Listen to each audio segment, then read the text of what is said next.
Grace Mondlana has been known in the social eye for quite a while. From the scandals to the wins, we are going to take a look at them all. Grace grew up with both parents, but they separated when she was young, and she was primarily raised by her grandmother. She had a comfortable upbringing and enjoyed a successful career as a track and field athlete. She grew up in a privileged background where she was able to live a comfortable life. She began university at UP doing a teaching degree. She lived in a studio apartment, and that is actually when she began recording her everyday life. Now, when I say that she lived a comfortable student life, yes, she was on a budget, most likely from her parents, but she was not dependent on NASFAs. She wasn't sharing with someone, she was actually living a life that a lot of students actually don't live.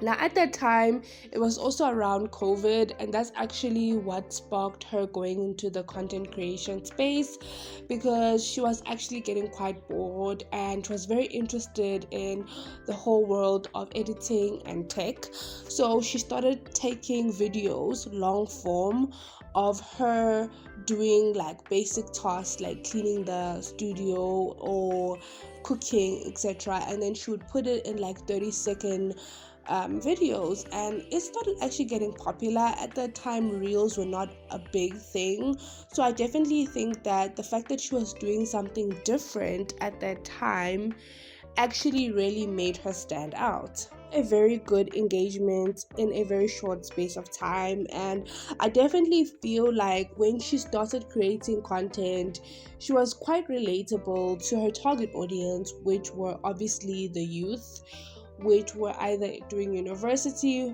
or just had finished university, or the younger youth, which viewed her as someone that they could be able to take advice in, whether it is in content creation or even trying to get into something simple as school. So Grace truly had a huge engagement on all her social media platforms, and that is actually when she started monetizing her social media platforms. And I think it was in her third year of university when she actually started making serious money from this. And when she had to do her ComServe, she realized that she could not be able to manage content creation and teaching because teaching is actually a full-time job. So after she graduated, she decided, I'm actually going to put all my energy into content creation. And during that last year, she started saving up from all the money that she was making from content creation, and she was able to purchase her own apartment. And this really touched a lot of people's hearts because we remember Grace trying to do DIY stuff, with the little things that she had. Like, I remember when she tried to paint her, I think it was a white fridge, into gray, just so that she can fit that certain aesthetic. So a lot of people were seeing her progress in life, and it was very inspiring to the youth as well. She not only got a new apartment, but she's also started traveling inside the country, which she said she never did. She started getting brand deals outside the country, and she even renovated the home that she grew up in, which was the home that her grandmother was staying in, because remember, she grew up with her grandmother.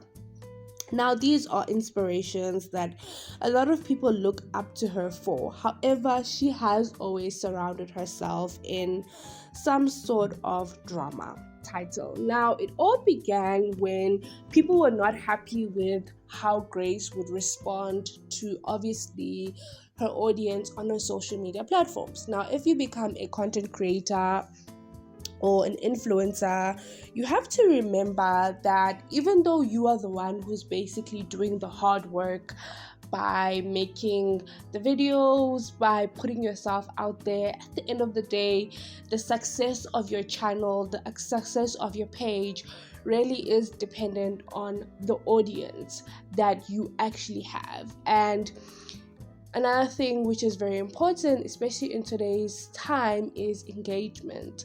So people did not like the fact that she would just not respond to most of the comments that people would give her, as well as the time when she decided to respond, it was coming off in a very rude manner. So she would respond to those ones which she deemed as rude. And a lot of them were simple questions. Like, she would take out a video and someone would ask her a question regarding that video, and she would answer in a mind your business tone, like, I don't need to answer you type of tone. And I definitely feel like, obviously, someone in the public eye also has a right to decide what they can share and what they cannot share. But I've always said that if you're a social media influencer or a content creator, it's very important to know that you represent a brand, and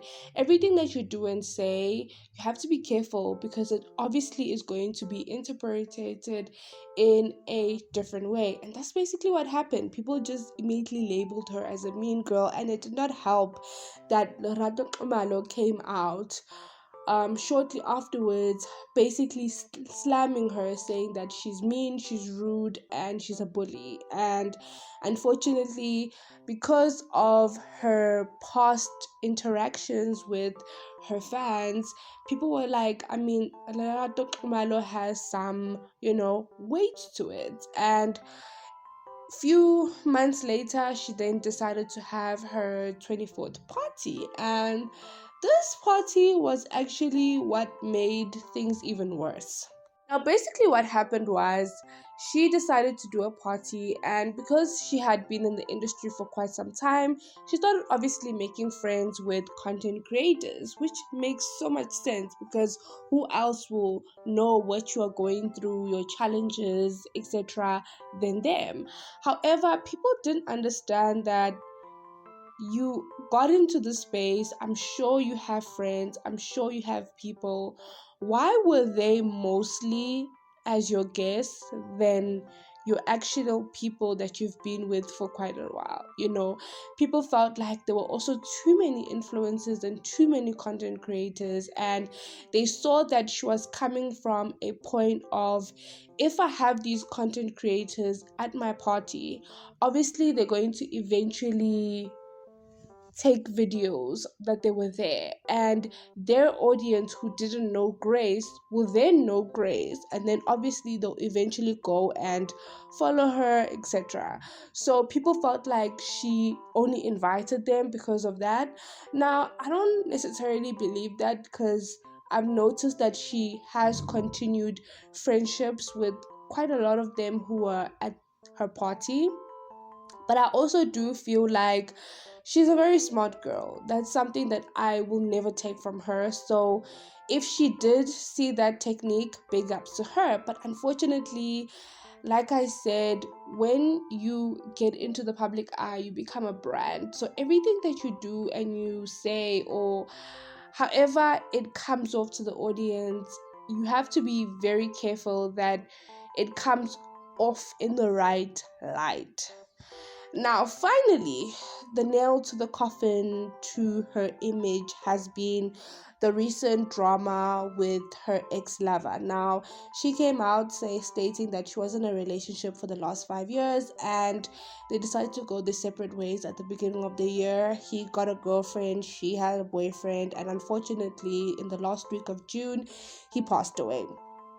Now, she decided to go and step up. She not only paid for his funeral, paid for his memorial service, but she also was there emotionally, physically, mentally for the whole family, and she decided to share it. And not only did she share all of that, but she decided to give us a backstory of how their love began, from telling us that he used to borrow her shoes because he didn't have, to how she helped him financially in numerous aspects of their life, how they did a lot of firsts together, and how he and herself will always be each other's loves. And it didn't make things worse because of the fact that We're not too sure because obviously she had more money throughout those 5 years if she's the one who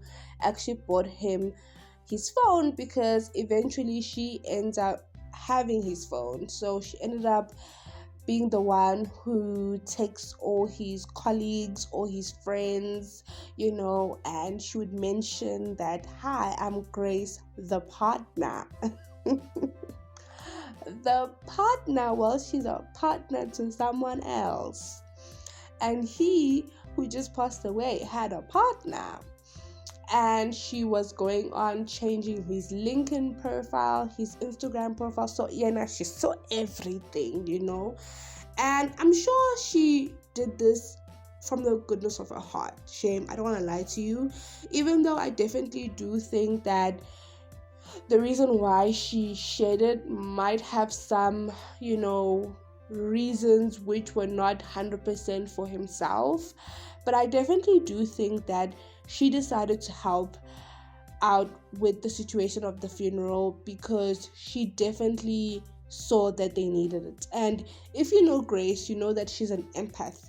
Like recently, her friend ran the marathon, and when she was in Johannesburg, she started planning how to actually surprise her, to gift her. And she went all the way from Joburg to Durban. She booked a whole like spa treatment, a whole lunch. So that's just the kind of friend that she is. So I definitely don't see her doing this as something which is off brand for her, but she was never supposed to let us know all these details, because this guy has been keeping you as a private partner for the last 5 years. And then when you decide to take him out, you know, I would have kept him to my grave. I mean, you already did your part. Why are you letting us know? Why are you seeking validation from us? Because now people have now started digging from the fact that they have this huge age gap, which people are finding it very shady from the guy's part. The fact that the guy even has a girl who's 19 while he's 30 something, to the fact that this guy was cheating on Grace this whole time, and people felt like because he groomed Grace because of their huge age gap, they definitely feel like she ended up being in this attachment style with him, and even in his grave, she ended up putting all those feelings aside and actually doing what's best for him, instead of herself. And this is actually when I trying to understand why no one around her said, "Girl, this is a bad idea. You are not the Makoti." And now everything has just been twisted with her obviously speaking to certain people who are now recording, who are now sending the messages and the VNs that she has sent.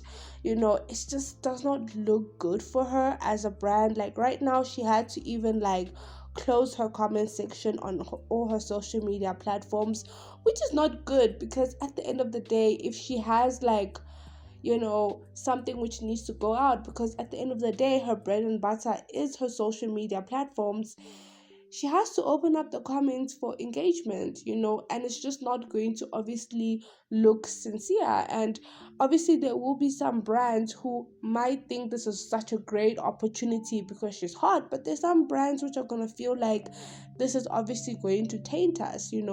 So I definitely hope that she learned from this, that not everything needs to be shared on social media. You can definitely call that one good friend of yours and you could have vented all of this. I also definitely do think that she is going through the loss of someone that she loved, but she's also going through the loss of the pain that this guy gave her.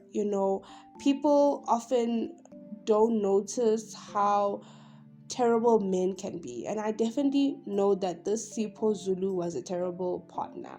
He thought for himself, he was very selfish, and eventually all those traumas he ended up putting it on Grace. And I truly hope that her and this partner actually lost, and that he's not just using her because she has money and status, but I truly hope that she finds her crew, she finds her crowd, and she just needs to stick to content creation. But overall, I definitely do think that she is a perfect example of just putting hard work and reaping the benefits. Anyway, do let me know down below of all Grace's scandals and Grace's wins. Let me know also how you feel about the recent debacle. We have come to the end of today's video. Don't forget to like, subscribe, and hit that post notification bell down below. Till next time, love and light. Bye.